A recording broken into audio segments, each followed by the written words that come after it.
বাংলাদেশে ইন্টারনেট বন্ধ করা হয়েছিল সরকারি সংস্থার নির্দেশে। ইমেইল পাঠিয়ে ও এসএমএস দিয়ে মোবাইল, আইএসপি ও আইআইজি অপারেটরদের ইন্টারনেট বন্ধ রাখতে বলা হয়। যদিও ডাক ও টেলিযোগাযোগ প্রতিমন্ত্রী জুনায়েদ আহমেদ পলক বিষয়টি এড়িয়ে যাচ্ছেন। কোটা সংস্কার আন্দোলনকে কেন্দ্র করে সংঘর্ষ শুরু হলে 17 জুলাই বুধবার রাত থেকে মোবাইল ইন্টারনেট ও 18 জুলাই বৃহস্পতিবার রাত 9টার দিকে ব্রডব্যান্ড ইন্টারনেট বন্ধ হয়ে যায়। মোবাইল অপারেটরদের ইমেইল পাঠিয়ে ইন্টারনেট বন্ধের জন্য বলা হয়েছিল, তবে ইমেইলটি ডাক ও টেলিযোগাযোগ মন্ত্রণালয়ের অধীনে কোনো প্রতিষ্ঠান থেকে পাঠানো হয়নি। ইমেইলের পর বাংলাদেশ টেলিযোগাযোগ নিয়ন্ত্রণ কমিশন বিটিআরসি থেকেও বার্তা পাঠানো হয়েছিল। 17 জুলাই মোবাইল ইন্টারনেট বন্ধের পরদিন এ বিষয়ে টেলিযোগাযোগ প্রতিমন্ত্রী জুনায়েদ আহমেদ পলক এক অনুষ্ঠানে বলেন, জাতীয় ও নাগরিক নিরাপত্তার বিষয়টি মাথায় রেখে সাইবার নিরাপত্তা নিশ্চিত করা হচ্ছে। ইন্টারনেট বন্ধ করায় গ্রামীণফোনের কার্যালয়ের সামনে বিক্ষোভ করেছিলেন বিক্ষোভকারীরা। 20 জুলাই গ্রামীণফোনের মালিক প্রতিষ্ঠান টেলিনর এশিয়া এক বিবৃতিতে জানায়, বাংলাদেশে স্থানীয় কর্তৃপক্ষের নির্দেশে মোবাইল ইন্টারনেট সেবা বন্ধ করা হয়েছে। গ্রামীণফোন তাদের জানিয়েছে, বাংলাদেশে 3G ও 4G ইন্টারনেট 17 জুলাই বন্ধের নির্দেশ দেয় কর্তৃপক্ষ। 17 জুলাই দেশে বিক্ষোভ হলেও কেউ মারা যাওয়ার খবর পাওয়া যায়নি। তবে 18 জুলাই ব্যাপক সংঘর্ষ ও হতাহতের ঘটনা ঘটে। ওই দিন রাত 8টা 48 মিনিটে ইন্টারনেট বন্ধের নির্দেশনা পায় ইন্টারন্যাশনাল ইন্টারনেট গেটওয়ে আইআইজি প্রতিষ্ঠানগুলো।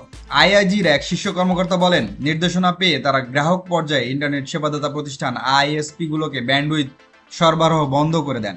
আইএসপিদেরকে ব্যান্ডউইথ সরবরাহ আইআইজি প্রতিষ্ঠানগুলো। তারা ব্যান্ডউইথ বন্ধ করলে ইন্টারনেট ব্যবহার করা যায় না। গ্রাহকেরা বাসায় ব্রডব্যান্ড সংযোগ নেন মূলত আইএসপিদের কাছ থেকেই।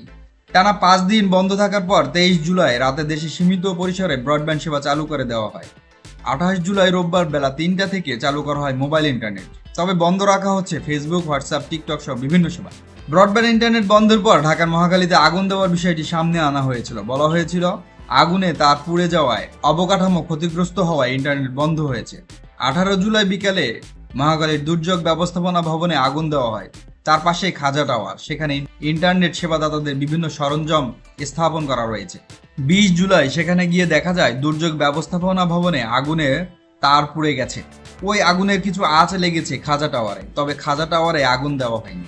22 জুলাই প্রতিমন্ত্রী জুনায়েদ আহমেদের নামে মুঠোফোনে গ্রাহকদের দেওয়া এক খুদে বার্তায় বলা হয়, সন্ত্রাসীদের অগ্নিসংযোগের কারণে ডেটা সেন্টার পুড়ে যাওয়ায় এবং আইএসপির তার পুড়ে যাওয়ার কারণে সারা দেশে ইন্টারনেট সেবা ব্যাহত, মেরামতে সময় লাগবে।